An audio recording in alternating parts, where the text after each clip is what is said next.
پوری پاکستانی قوم کو جو ہے وہ ایک ڈرامے کے پیچھے ہماری حکومت نے لگا دیا ہے. ارطغرل ڈرامہ جو ٹرکی کا ڈب کیا ہے, وہ پی ٹی وی جس کے سبسکرائبرز جو ہے بمشکل 400-500 کے سے اوپر نہیں جاتے تھے, 1 ملین تک بھی کبھی نہیں پہنچے, اس ڈرامے کی وجہ سے انہوں نے نیا چینل بنایا اور 4 ملین سے زیادہ ہو چکے ہیں سبسکرائبر. تو اور پوری قوم جو ہے وہ اب یہ ڈرامہ دیکھ رہی ہے. اور اب انہوں نے جو نیا شیڈیول اس کا دیا ہے نا, اس شیڈیول کے اندر تو یہ ڈرامہ جتنی اس کی قسطیں ہیں نا, سیزن 1, 2, 3, اور وہ کہہ رہے ہیں کہ ہفتے میں 3 دن اس کی ایک ساتھ لگا کریں گی, فرائیڈے کو اور اس کے بعد سیچرڈے کو, سنڈے کو. یہ تو 3 سال تک, یعنی یہ حکومت ختم ہونے تک انشاءاللہ آپ جو ہے نا جن کا انہوں نے آرے لگے رہو گے تسی, ٹھیک ہے. تو آپ بس اب کوئی پرابلم ہو تو کوئی مسئلہ نہیں, آپ ارطغرل ڈرامہ دیکھیں, آپ کے پرابلم ختم ہو جائیں گے. یعنی دنیا کا سب سے بڑا مسئلہ یہ بنا دیا ہوا. حالانکہ یہ جو اس قسم کے مسلمان جنگجو, ہم ان کے اخلاص میں کوئی شک نہیں کرتے, تاریخ اسلام بھری پڑی ہے ایسے لوگوں سے. لیکن اگر آپ یہ فورس ہی کریں گے, ان کو رول ماڈل کے طور پہ پیش کریں گے کہ کوئی یہ اسلامی حکومتیں بنا کے گئے ہیں, تو ایسا نہیں تھا. ہاں, مسلمان حکومتیں ضرور بنائی ہیں انہوں نے, اور مسلمانوں کے دفاع کے لیے کوششیں ضرور کی ہیں. جس طرح ایک قوم کو اپنی, یعنی قوم میں کوئی ڈومیننٹ بندہ ہوتا ہے, اسے اپنی قوم کے ساتھ ایک محبت ہوتی ہے نیچرل, تو وہ اس کے لیے کوشش کرتا ہے. لیکن اسلامی حکومتیں نہیں تھیں ان لوگوں کی, نہ سلطنت عثمانیہ کی حکومت اسلامی تھی, اگرچہ انہوں نے بڑے بڑے کارنامے کیے ہیں, لیکن اگر آپ ان کے آفیشل جو آئین انہوں نے بنائے ہوئے ہیں, سلطان محمد فاتح کو آپ دیکھیں, یہ 7واں سلطان تھا سلطنت عثمانیہ کا, جس نے وہ قسطنطینیہ فتح کیا. اردو میں ہم قسطنطنیہ بول دیتے ہیں, کانسٹنٹائن انگلش میں بول دیتے ہیں, یعنی رومن امپائر کا جو گڑھ تھا, جو اس وقت استنبول سٹی ہے ٹرکی کا. یعنی آپ دیکھ لیں کہ نبی الاسلام کی وفات کے بعد آلموسٹ 800 سال تک کوئی اسے فتح نہیں کر سکا, اور اس کے اوپر صرف 25 سال تھی اس نے فتح کیا. جاؤ 25 سال کیا عمر ہوتی ہے, بمشکل 25 سال. لیکن جب اس نے آئین بنایا تو اس نے, یعنی اس میں لکھوایا کہ کوئی اگر میرے بعد جو سلطان بنیں گے تو جھگڑے کو ختم کرنے کے لیے جو سلطان بن جائے تو وہ اپنے چھوٹے بھائیوں کو قتل بھی کروا سکتا ہے. اور یہ آفیشلی آئین کا حصہ قرار دے دیا گیا, تاکہ جو ایک بڑا قتل و غارت ہونا ہے کہ ایک چھوٹا بھائی لادہ فوج بنا لے گا, اس سے چھوٹا لادہ بنا لے گا, تو بہتر یہ ہے کہ جو بھی سلطان بنے نا, پہلے ہی تخت نشین ہو کے نا وہ جو جن کے اندر جراثیم موجود ہے نا ان کو ختم کروا دے اور یہ آئین کا حصہ بنوا دے. ایک طرف اتنا بڑا کارنامہ, اور دوسری طرف حکمرانی والا جو انداز ہے وہ اسی طریقے سے. لہٰذا یہ جو فتوحات کو پیش کرنا, یا یہ کہنا کہ جی ایک چھوٹا سا کائی قبیلہ جو ہے وہ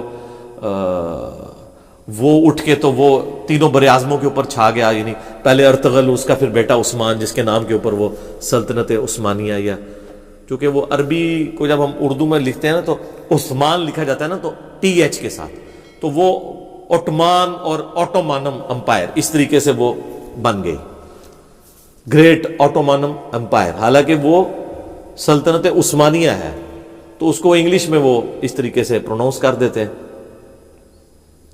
تو اگر اسی طریقے سے امپائرز کو ہی آپ نے دلیل بنانا ہے تو سر تاریخ انسانی کے اندر سب سے بڑی جو امپائر تھی نا وہ برٹش امپائر تھی.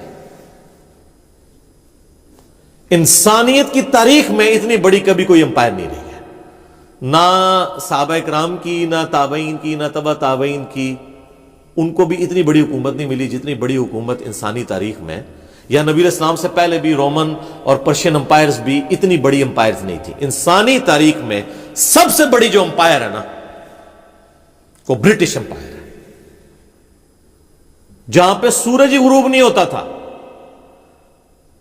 آسٹریلیا پورا ان کے پاس, نیچے امریکہ پورا ان کے پاس, ادھر سے افریقہ ان کے پاس, اور ماشاءاللہ انڈیا پاکستان پہ تو ویسی ان کی حکومت تھی. یعنی یہ جو گلوب ہے نا, اس کے چاروں کونے آپ لیں نا تو ان میں پورے بر اعظم ان کے پاس تھے. تو سورج غروب کہاں سے ہونا ہے؟ پاکستان, انڈیا, بنگلہ دیش کے ایگزیکٹ نیچے امریکہ ہے, اور آپ ادھر آ جائیں 90 ڈگری کے اوپر تو آسٹریلیا ہے, ادھر چلے جائیں تو افریقہ ہے. تو کیا آپ کہیں گے کہ ان کے ساتھ کوئی غیبی تائید تھی اللہ تعالیٰ کی؟ یہ تو اللہ تعالیٰ قرآن پاک فرماتے ہیں حکومتیں ہم لوگوں کے درمیان بدلتے رہتے ہیں. فرعون کے بارے میں قرآن پاک میں جگہ جگہ آیا تو اللہ تعالیٰ اس کو اپنی طرف منسوب کرتا ہے کہ ہم نے اسے حکومت دی تھی. اس کا یہ مطلب نہیں کہ اللہ کی تائید تھی اس کی حکومت کو. مراد یہ ہے کہ وَتُعِزُّ مَن تَشَاءُ وَتُذِلُّ مَن تَشَاءُ، آزمائش کے لیے کسی کو دے کے آزماتا ہے، کسی سے لے کے آزماتا ہے. اور سر برٹش امپائر تو پھر بھی سکیٹرڈ فارم کے اندر تھی نا، بیچ میں دوسری حکومتیں بھی تھی. رقبے کے اعتبار سے اس سے چھوٹی امپائر، لیکن انسانی تاریخ میں سب سے بڑی کانٹیگوس امپائر، متصل، کہ ایک طرف سے شروع ہوتی ہے اور دوسری طرف پہنچ جائے اور کوئی ملک نہ چھوڑا ہو، وہ تاتاریوں کی، منگولوں کی حکومت ہے. چائنا سے شروع ہوئے ہیں جناب وہ، اور جا کے مصر تک پہنچ گئے ہیں. ایسے انہوں نے 100 سال کے اندر پوری دنیا کو اس طرح چاٹ لیا ہے کہ میں یقین سے کہتا ہوں کہ اس زمانے کے لوگ سمجھتے ہوں گے کہ یہ یاجوج ماجوج ہے. کوئی شے نہیں چھوڑی. اور ان کے دور کے اندر مسلمانوں کے پاس ایک ملک کیا، ایک چپے کی حکومت بھی باقی نہیں رہی تھی، سوائے وہ مصر اور شام والا معاملہ. وہاں پہ بھی لاکو خان پہنچ گیا تھا، بس این اس ٹائم کے اوپر جو ہے نا ان کا پیچھے سے خان مر گیا تو وہ 3.5 لاکھ کی فوج لے کے واپس آ گیا اور 40,000 کا لشکر وہاں اس نے چھوڑ دیا. اور وہاں پہ جو مسلمانوں کا حکمران تھا سلطان رکن الدین بیبرس، اس نے ایک فیصلہ کن مارکا جو ہے نا وہ جیت لیا، اور وہ پہلی شکست تھی منگولوں کی. ورنہ یہ آلموسٹ 150 سال تک ان بیٹن رہے ہیں یہ لوگ. اور اتنے جنگجو، اتنے ان کے منہ ہوتے تھے، 4 گھوڑوں کے اوپر چڑھ جاتے تھے. ایک گھوڑا تھک گیا تو گھوڑے کو ادھر ہی پھینکا، دوسرے پہ چڑھ گئے. 200 میل کا سفر وہ کرتے تھے اور تھکتے نہیں تھے. ان کی عورتیں بھی جنگجو تھیں. اور حالت یہ تھی کہ کسی اگر ملک میں داخل ہوتے تھے نا تو ملک پہ قبضہ صرف نہیں کرتے تھے، وہاں کوئی بھی زندہ نہیں رہنے دیتے تھے بندہ. ایک دن میں انہوں نے لاکھوں لوگ قتل کیے. یہ سقوط بغداد جب ہوئی ہے 1258 عیسوی کے اندر، سر لاکھوں بندہ، عورتیں، بچے، مرد ایک دن کے اندر انہوں نے قتل کیے. بغداد کی لائبریری تو الٹ دی، جو آج تک ہم پھر واپس نہیں مین سٹریم میں آ سکے سائنٹیفک فیلڈ کے اندر. وہ تو کیا ہی کیا ہے، جو لوگوں کو قتل انہوں نے کیا ہے ایک دن کے اندر. اور مسلمانوں کے حکمران جن کو آپ اس وقت کہتے ہیں جی سلطنت عباسیہ کے خلیفۃ المسلمین، وہ عورتوں کے درمیان بیٹھے ہوئے رقص دیکھ رہے تھے اور شراب کی حالت میں بیٹھے ہوئے تھے. اور وہ تاتاری جو ہے ان کے بارڈر پہ آ پہنچے تو یہ اپنا اتنا زیادہ سونا اکٹھا کر کے لے گیا کہ میں ان کو مال دے کے جان چھڑا دوں گا. ان کا ہم نے مال کیا کرنا ہے، ہم تم لوگوں کو نہیں رہنے دیں گے، تو تمہارا مال تو ویسے ہی مارا ہے. اور واقعی یہ عذاب الہی مسلمانوں کے اوپر نازل ہوا منگولوں کی شکل میں. اور مسلمان کیا، کوئی بھی نہیں بچا ان سے، کوئی جگہ نہیں انہوں نے چھوڑی. لیکن پھر ظاہر ہے بریک آ کے لگ گئی ان کو مصر سے، پھر آہستہ آہستہ ان کے اندر آپس میں پھوٹ پڑی اور معاملات. لیکن اتنی بڑی متصل حکومت انسانی تاریخ نے نہ برٹش نے دیکھی ہے، نہ رومنز نے، نہ پرشینز نے، نہ مسلمانوں نے جو منگولوں نے دیکھی ہے. کہ پوری سمجھ لیں جو مین آپ کا یہ ہے نا ایشیا، ساؤتھ ایشیا اور یہ مڈل ایسٹ سے لے کے افریقہ کے بھی کارنر تک، ادھر سے یورپ تک، مکمل طور پہ کوئی ایک چپا بھی جو انہوں نے چھوڑا ہو. لیکن حالت ان کی یہ تھی جو ہم سورۃ البقرہ میں آیت نمبر 205 میں پڑھ چکے ہیں کہ وَإِذَا تَوَلَّا سَعَى فِي الْأَرْضِ لِيُفْسِدَ فِيهَا وَيُهْلِكَ الْحَرْثَ وَالنَّسْلَ وَاللَّهُ لَا يُحِبُّ الْفَسَادَ. ایٹیچیوڈ یہ تھا، قتل کر دیتے تھے. اس لیے آپ دیکھیں کہ اتنی بڑی حکومتیں، مسلمانوں سے بڑی حکومتیں ان لوگوں نے اویل کی، چنگیز خان نے اور اس کی اولاد نے. لیکن آج ان کا کوئی فالوور نہیں دنیا کے اندر. ہاں صرف آپ ایک ہسٹری کے طور پہ پڑھ لیں، آپ یوٹیوب پہ جا کے لکھیں سیکرٹ ہسٹری آف منگولز، تو آپ کو پتہ چلے گا کہ اس طرح ایک جھونپڑی میں رہنے والا شخص پوری دنیا اس نے فتح کر لی. سکندر اعظم تو اس کے مقابلے میں چوزا بھی نہیں تھا، جتنی بڑی اس نے سلطنت فتح کی چنگیز خان نے. لیکن اثرات کوئی نہیں چھوڑے. لیکن دیکھیں مسلمانوں کے پاس ایک چپا بھی زمین نہیں رہی تھی.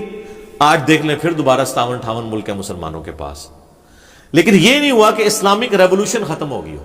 اسلامک ریولوشن چونکہ کتاب اللہ یعنی وحی کی تعلیمات کے اوپر ڈیپینڈنٹ تھی،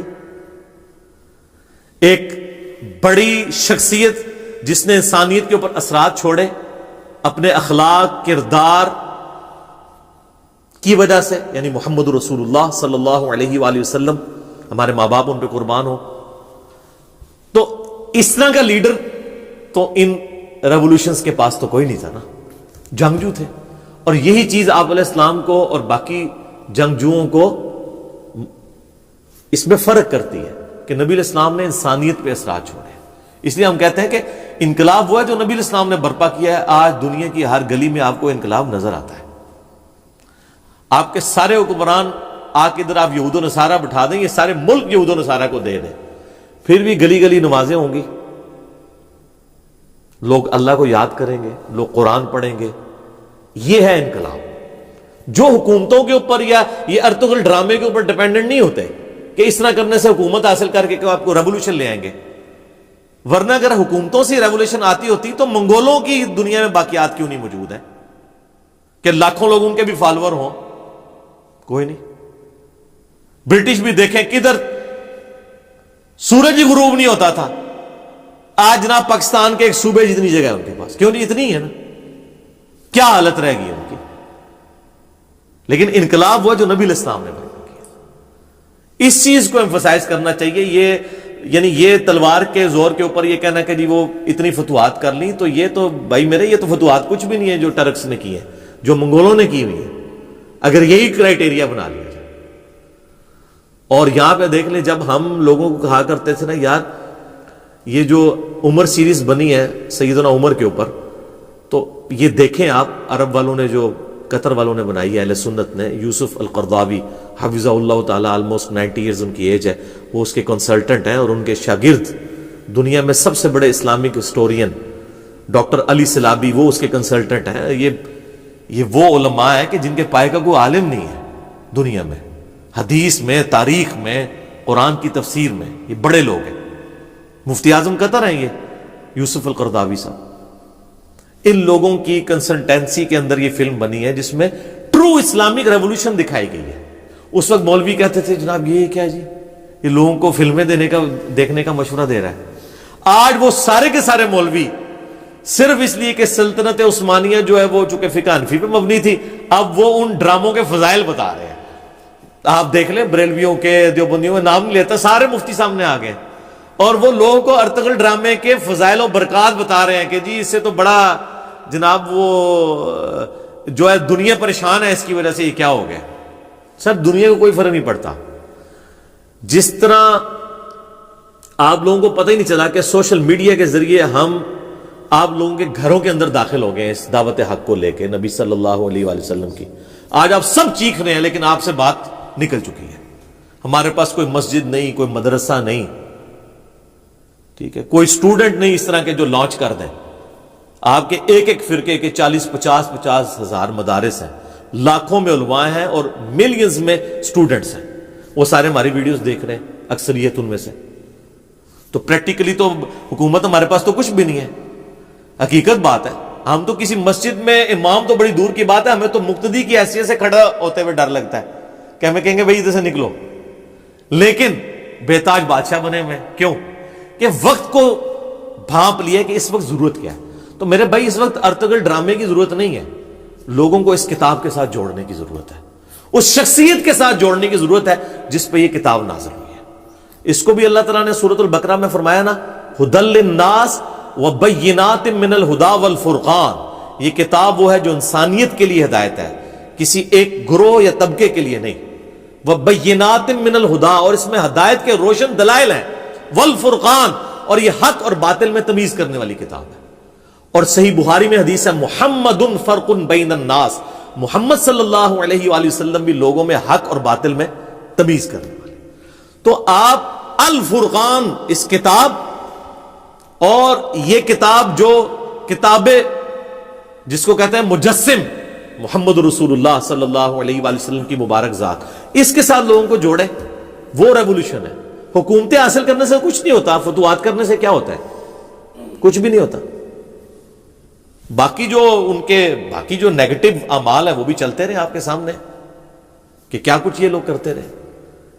تو میں مجھے بڑے لوگ کہہ رہے تھے ابھی بائی چانس چونکہ یہ آیات آ گئی سورۃ البقرہ کی، تو مجھے یہ ذہن میں بات آ گئی کہ یہ ڈرامے لگانا چھوڑیں اس قوم کے ساتھ، ٹھیک ہے نا.